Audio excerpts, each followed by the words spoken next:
안녕하세요. 제 채널은 해외 주식 투자 이야기를 주로 하는 테린이 아빠 주식 투자 서브 채널입니다. 이번 시간에는 이제 브로드컴이랑 마벨에 대해서 제 생각을 좀 말씀드리고 싶고, 시장에서 이제 좋아하는 이유를 좀 쉽게 설명을 해보자, 이렇게 이제 정리를 하려고 영상을 준비했습니다. 자, 이제 우리가 이 비즈니스 모델에 대해서 알아야 이 기사들이 좀 이해가 되거든요. 예를 들어서 이런 기사가 있어요. 한국판 브로드컴을 키워야 되고 DSP 기업을 육성을 해야 된다 라고 이제 이야기를 하고 있어요. 그러면 DSP와 관련된 영상을 제가 이 본 채널, 테린이 아빠 주식투자 본 채널에서도 이제 올린 적이 있는데, 이걸 이제 보시게 되면 구글이나 이런 회사들이 야, 내가 칩이 필요한데 난 IP를 주로 가지고 있어. 이 IP가 있고 그 IP로 어느 정도 설계를 할 수가 있겠죠. 그렇지만 이제 최종으로 칩으로 완성되는 설계를 하기 위해서 이제 브로드컴한테 맡깁니다. 그럼 브로드컴은 이 IP를 이제 가져오겠죠. 받겠죠. 이 IP를 받고 다른 이제 부가 IP들, 다른 IP들이랑 칩 설계에 필요한 이제 프로그램이나 이런 것들을 종합적으로 활용을 해서 이제 칩을 만들고 테스트를 합니다. 그래서 구글은 돈을 주겠죠. 야, 내 돈 줄게. 설계할 때 돈을 줄게. 설계 외주. 그럼 여기서 설계 매출이 발생하는 거죠. 설계 매출. 설계하는데 매출이 발생할 것이고, 그 다음에 이제 뭘 주냐면, 브로드컴은 이제 다 만들었어요. 그럼 이거를 TSMC한테, 야, 내가 이거 칩 설계 해놨고, 요거 가지고 양산을 해줘라고 맡깁니다. 그럼 어떻게 되냐면, 구글이 브로드컴한테 나 칩 이만큼 필요해. 그러니까 너가 TSMC한테 양산해서 가져와. 그럼 이렇게 해서, 요렇게 들어갑니다. 이게 양산 매출이죠. 양산. 그래서 여기서는 양산 외주가 있어요. 자, 칩 주문이 있겠죠. 칩 주문이 있고, 브로드컴도 이제 공장이 없으니까 여기는 양산 외주라고 하죠. 칩을 이제 양산하는데 외주를 줍니다. TSMC한테. 그럼 TSMC는 요걸 이제 갖다 줄 거 아니에요? 그러면은 이제 양산이 된 거를 이제 갖다 주면서 일종의 유통 매출인데, 이걸 이제 양산 매출이라고 표현해요. 시장에서는. 국내 시장에서 DSP에서는 양산 매출이라고 합니다. 양산을 외주 주고 받고 나서 이 매출이 발생하는 거죠. 근데 이게 문제가 뭐냐면, 자, 첫 번째 제가 봤을 때 브로드컴이 왜 받았을까? 그리고 왜 브로드컴 이외에는 받기가 어렵지 않을까? 그래도 마벨 정도도 이제 받을 수가 있다고 생각하는 이유가 뭐냐면, 이 브로드컴이 지금 현재 한 3개 기업을 받았다라고 지금 추정을 하고 있어요. 구글, 메타, 바이트댄스. 그리고 애플도 있다. 2개 더 있는데, 그 중에 애플이 발트라라고 하는 코드명으로 AI 서버용 칩을 하고 있는데, 이런 것들이 전부 다 지금 2027년부터 본격적으로 이제 양산 매출이 나올 거라고 기대를 하는 거죠. 그러면 그 사이에 뭐가 있냐면 2026년까지는 설계 매출이 계속 인식되는 거예요. 이게 꽤 마진이 좋습니다. 뭐 외형은 그렇게 적진 않지만, 외형이 그렇게 많진 않지만, 근데 이제 요때 이제 양산으로 들어가면 이게 외형이 팍 커지죠. 그러면 이제 이 구글이나 뭐 바이트댄스나 이런 회사들이 이 ASIC이라고 하는 칩이 있는데, ASIC이라고 하는 칩이 있고 ASIC이라고 하는 칩을 한번 설계를 하면 바꿀 수가 없어요. 한번 설계하면 못 바꿉니다. 그래서 이 ASIC 칩은 뭐 미세공정의 단위에 따라 계속 설계를 바꿔야 돼요. 그래서 이제 이번에 이제 브로드컴이 한번 하게 되면 앞으로도 계속 할 가능성이 높아요. 그렇기 때문에 시장은 이거를 한번 만들어주고 땡인 비즈니스가 아니고, 알고 있는 사람들은 야, 이거 얘네들 계속 이쪽으로 맡기겠네. 근데 왜 브로드컴일까? 이제 제가 생각했을 때는 이제 이런 게 있죠. 브로드컴은 많은 장비가 데이터 센터에 들어가고 있기 때문에 이 필드 테스트 하기에 브로드컴이 적합하지 않을까? 데이터 센터용 어떤 칩을 만들 때. 그리고 마벨도 마찬가지입니다. 마벨도 데이터 센터용 이제 토마호크 시리즈, 브로드컴의 토마호크 시리즈에 대항할 수 있는 어떤 회사를 인수해 놓고 있기 때문에 필드 테스트를 할 수 있는 어떤 역량이 있다. 그러니까 칩을 만들었는데 그 칩이 제대로 작동되는지 안 되는지 이거를 테스트할 수 있는 환경이 전 더 중요하다고 생각하거든요. 그게 이제 브로드컴과 마벨이 충분히 구축되어 있기 때문에 괜찮은 거 아닌가 이렇게 생각이 듭니다. 게다가 이제 보시게 되면 아마존이랑 마이크로소프트는 마벨이랑 하고 있어요. 그리고 이 브로드컴도 이제 브로드컴은 이제 저기 어디냐, 지금 세 곳이 이 메타, 그 다음에 바이트댄스, 뭐 이런 기업들과 하고 있다고 돼 있잖아요. 그리고 애플. 그러면 웬만한 진짜 대형 기업들은 다 나눠 가졌다라고 보시면 돼요. 그럼 이 나눠 가진 게 갑자기 막 국내 중소형사들 DSP에 들어오냐? 절대 그럴 일 없고, 다른 어떤 DSP나 어떤 브로드컴 이외 회사들로 갑자기 바꿀 수가 없습니다. 왜냐하면 이게 한번 개발하는데 돈이 엄청 들어가요. 외주비로 들어가는 게. 그러니까 초대기업들 아닌 경우에는 이 미세공정으로 칩을 설계하는 것 자체를 도전하기가 쉽지가 않습니다. 그래서 국내에 있는 어떤 모 대기업의 경우에는 이 데이터 센터용 ASIC을 개발하다가 포기했어요. 왜냐하면 본인들이 만들어 봐야 이게 외부에 팔릴 가능성이 없거든요. 그리고 다 이런 칩들, 뭐 구글이든 지금 현재 하려고 하는 이유가 구글이든 애플이든 이 뭐 바이트댄스든 그다음 마블 관련된 마소든 그다음에 아마존이든 본인들의 데이터 센터에 들어가는 이 엔비디아 칩이 비싸니까 엔비디아 칩을 좀 적게 쓰고 나머지 부분을 본인들이 ASIC으로 이제 대체를 하려고 하는 거죠. 왜 대체를 하려고 하냐면 이 회사별로 다 이제 자신들이 필요로 하는 주요 기능들이 다를 거란 말이죠. 예를 들어 국내에서 개발했었던 이 ASIC 데이터 센터용 칩에서는 뭐 단순 이제 어떤 기능들을 필요로 하느냐 이런 것들이 다 다릅니다. 그러니까 구현이 필요한 기능들이 다 달라요. 그래서 맞춤형 칩이라고 표현을 하는 겁니다. 그럼 그 말은 뭐냐면 구글에서 이 맞춤형 칩을 브로드컴한테 가져왔을 때 구글이 대부분은 자체 사용하는 거지 이거를 외주로 팔 수가 없어요. 외부로. 왜냐면 팔아봐야 첫 번째는 자기들 내부 그게 좀 노출될 수도 있고, 두 번째는 외부 그러니까 구글이 가진 칩을 애플이 써봐야 그렇게 호환성이 뛰어나지 않을 가능성이 높거든요. 각 회사별로 필요한 성능들이 다 다르기 때문이에요. 그래서 각 회사별로 필요한 ASIC 칩을 직접 개발을 해서 IP까지는 개발을 해서 이 필요한 칩들을 다 다르게 외주를 줘야 되는 거예요.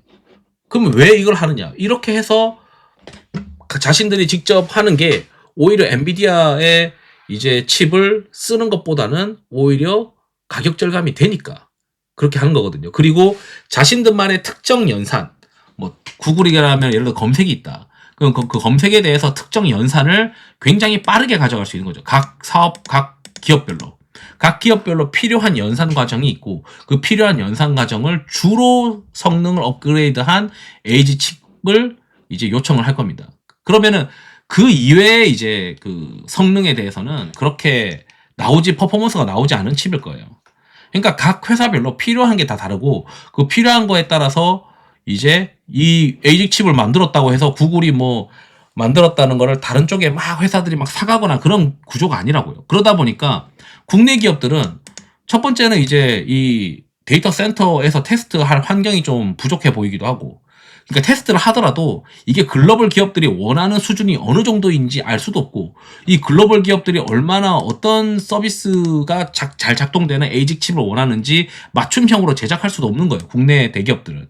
그러니까 국내 팹리스 기업들은 이걸 해줄 수가 없는 거고, 그래서 국내 데이터 센터용으로 뭘 개발한다고 하면은 안 될 가능성이 전 높다고 생각해요. 결국은 이제 지금 보시면 구글과 애플 바이트댄스나 이런 대기업들이 칩을 설계할 수 역량이 있는데 그 역량을 이미 나눠 가져버린 거죠. 브로드컴이랑 마벨이.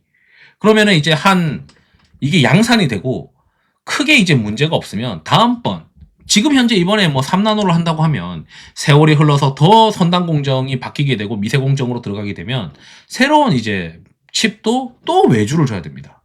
그렇기 때문에 제가 생각했을 때는 한번 이제 브로드컴이 이걸 잘 해내면 한 10년 동안은 계속 이걸 울고 먹을 거예요. 그렇기 때문에 이 비즈니스 모델에서 한국의 어떤 기업들이 끼어들 틈이 없어요.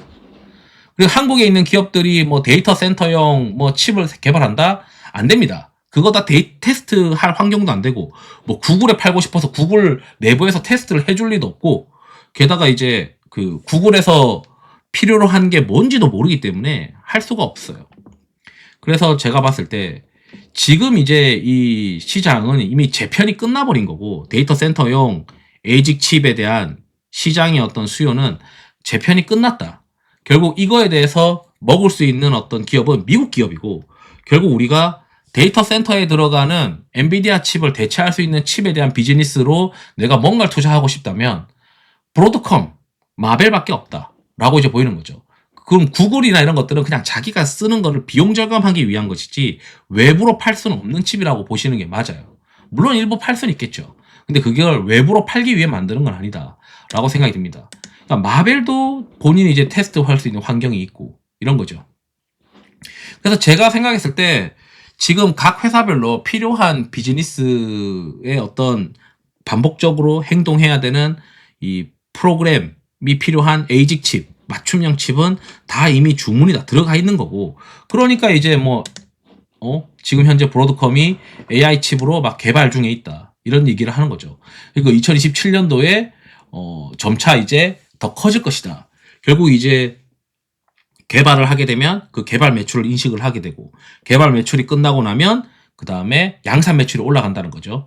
그러니까 개발이 끝나면 양산으로 올라가는 거니까 이 브로드컴의 실적이 뭔가 이제 회사에서 AI 관련된 실적이 계속 비중이 높아지고 있다가 어느 순간 양산으로 들어가는 거예요. 이 칩들이 필요하다고 칩을 이제 본격적으로 적용을 하는 시기가 이제 2027년도로 오겠죠.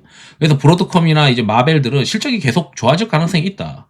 그래서 브로드컴과 마벨은 만약에 내가 AI로 해가지고 뭔가 한다고 하면 이쪽은 이미 설계 매출을 인식하기 시작했기 때문에 좋아지는 게 계속 좋아질 가능성이 있고, 그 설계 매출이 끝나고 나면 다시 한번 양산 매출로 또 한 번의 점프업을 2027년도부터 할 수 있지 않겠냐, 이렇게 이제 생각이 듭니다.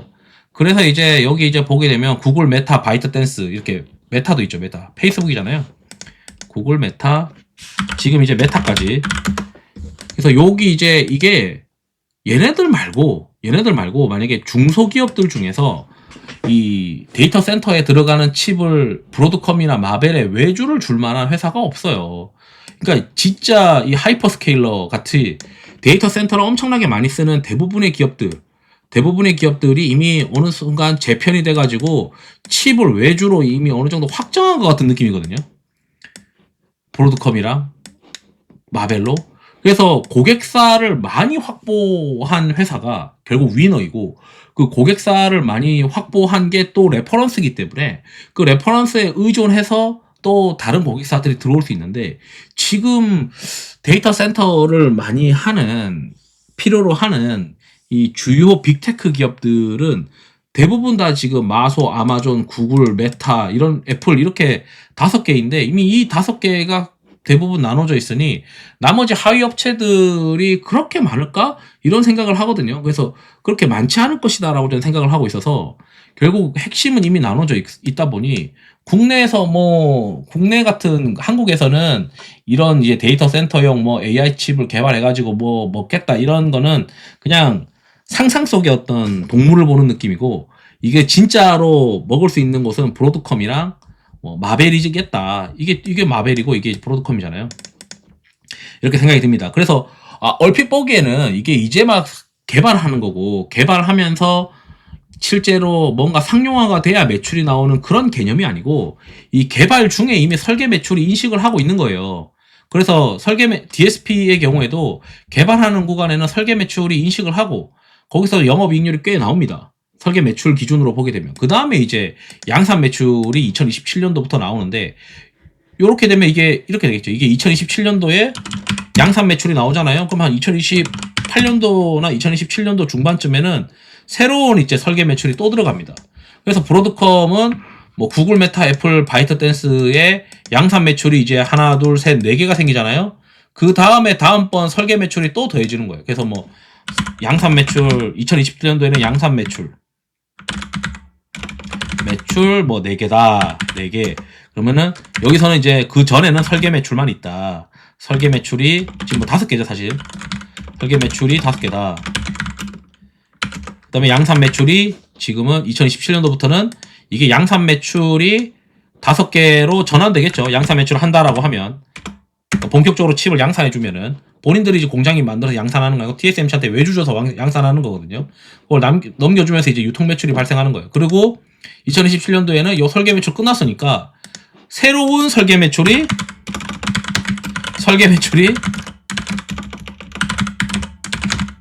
5개가 또 들어오겠죠. 그러니까 얘네들이 한 번 더 이제 여기서 3나노를 했으면 더 이제 미세 공정으로 진출하는 설계 매출이 2027년도에 또 들어올 겁니다. 그러면 요때쯤 되면은 처음에는 양사 설계 매출만 있었는데 2026년까지는 설계 매출만 있었는데 2027년도에는 양산과 설계 매출 양방으로 터지고 그 다음에 요게 이제 끝나고 나면 요 5개는 이제 조금씩 바뀌겠죠. 그리고 아시다시피 설계 매출이 요때 이 2026년보다 2017년도에는 더 매출이 커질 수밖에 없는 게 미세 공정으로 여기 3나노다. 이게 좀 더 뭐 미세 공정으로 더 미세 공정이 더 선단 공정이다. 그러면 요 3나노 때보다 더 앞으로 간 선단 공정의 경우에는 이 설계 매출의 단가가 바뀝니다. 단가가 더 올라가요. 그렇기 때문에 뭐 제가 봤을 때는 한 브로드컴의 경우에는 이 데이터 센터의 캐펙스 투자가 지속된다고 가정을 했을 때 결국은 이제 그 먹을 파이가 꽤 있지 않겠냐 이런 생각들이 듭니다. 그래서 2027년도까지 끌고 가면서 양산 매출 터지고 이런 모습들을 보면 지금과 비교했을 때는 아주 이제 그 넘사벽의 어떤 회사가 되어 있을 가능성이 높다. 이렇게 좀 말씀드리면서 영상을 마치도록 하겠습니다. 투자에 도움 되시길 바랍니다. 감사합니다.